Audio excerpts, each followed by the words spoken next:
In this video, I'm going to show you how to access YouTube TV for free, if possible, through legitimate means.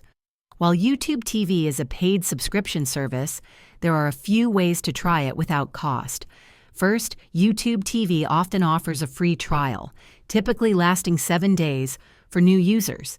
This allows you to explore live TV, on-demand content, and features like cloud DVR.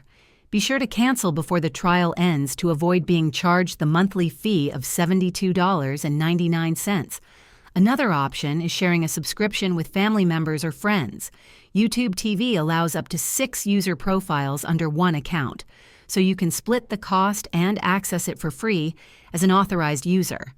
Additionally, some employers, schools, or organizations partner with YouTube TV to offer free or discounted subscriptions as a perk.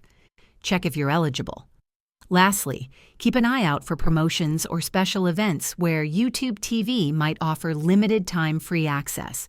Always ensure you're using legitimate methods to avoid account issues, and that's all there is to it. If this video helped you learn how to access YouTube TV for free, please give it a thumbs up and subscribe to the channel for more helpful tutorials. Thanks for watching.